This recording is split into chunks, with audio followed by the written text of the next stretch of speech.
সাধের বনমালী মাধব সনে করে খেলা সাধের বনমালী মাধব সনে করে খেলা সাধের বনমালী।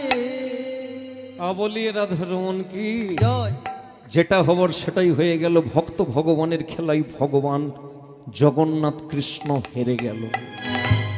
যেই না ভগবান হেরে গিয়েছে, ভগবান বলে না, এর কাছে আর দাঁড়ালে হবে না, পালিয়ে যেতে হবে। কোনো রকম ছলে বলে কৌশলে আমাকে পালিয়ে যেতে হবে। তাই ভগবান করেছেটা কি, মাধব ওই দিকে ঘুরে আছে, পিছন ফিরে ভগবান পালাতে যাবে, অমনি মাধবের চোখে পড়ে গেল, এই কানহা যাচ্ছিস কোথা? তোর সঙ্গে আমার খেলার আগে একটা ডিল ছিল কি না, যে হেরে যাবে কাঁধে চড়াতে হবে, ফল পেড়ে খাওয়াতে হবে। তো তুই না দিয়ে চলে যাচ্ছিস? বলে পরে দেখা হবে, এখন আমি চলি। বলে যাচ্ছিস মানে তুই কোথায় যাচ্ছিস? বলে আমার খাবার রেডি হয়ে গেছে, যাবো খাবো, পরে দেখা হবে। মাধব বলে তোকে আমি ছাড়বো না, তোর এত বড় স্পর্ধা। বন্ধু, এই বন্ধু দাঁড়া দাঁড়া, চলে যাবি না, দাঁড়া। মাধব বলে বন্ধু দাঁড়া, ভগবান বলে পরে দেখা হবে। ভগবান ছুটতে ছুটতে মন্দিরে প্রবেশ করল। এ বেটা দেখলো রাস্তার ধারে পড়ে আছে একটা লাঠি। ওই লাঠিটাকে কাঁধে করে তুলে নিয়েছে, আর লাঠিটাকে কাঁধে করে নিয়ে ভগবানের দিকে এগিয়ে যাচ্ছে। বন্ধু কানহা চলে যাবি না, দাঁড়া দাঁড়া বন্ধু দাঁড়া, আর দাঁড়া। ভগবান মন্দিরে ঢুকে বলল, এ বেচারা হাতে লাঠিটা নিয়ে যখন পূর্ব দিকের দরজার সামনে দাঁড়িয়েছে, সিংহদ্বারের কাছে দাঁড়িয়েছে, অমনি দারোয়ান ধাক্কা দিয়ে মাটিতে ফেলে দিয়েছে। মাধব মাটিতে পড়ে গেল। বন্ধ বন্ধ, ওরে খেলার পরে যে দান দিতে হয় তুই জানিস না?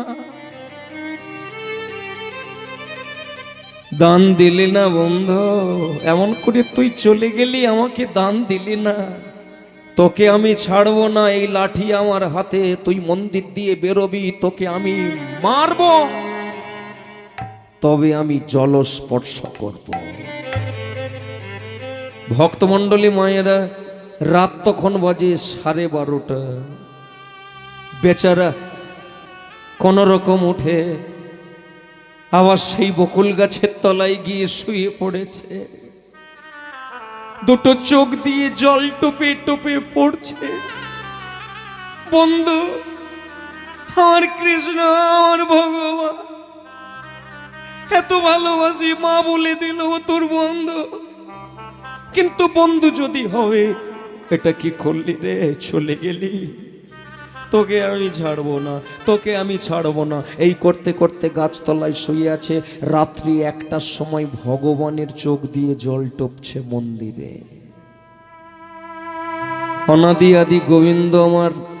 যারা যারা পুরী ধামে যান, ওই পুরী ধামে পুরীর মন্দিরের ভেতরে মা লক্ষ্মী দেবী থাকেন। ভগবান জগন্নাথ লক্ষ্মী দেবীকে ডেকে উঠেছে, লক্ষ্মী লক্ষ্মীটে, লক্ষ্মী আমার একটা কাজ করে দেবে লক্ষ্মী। বল প্রভু কি কাজ? লক্ষ্মীটে, আমার ভক্ত বাইরে বড় কষ্ট পাচ্ছে মাধব, খেতে পায় না, না খেতে পেয়ে তার জীবনে বড় কষ্ট। তুমি যাবে লক্ষ্মীটি, একটা থালাই করে একটু খাবার নিয়ে তাকে খাইয়ে আসবে। লক্ষ্মী দেবী বলে উঠেছে একটা কথাই,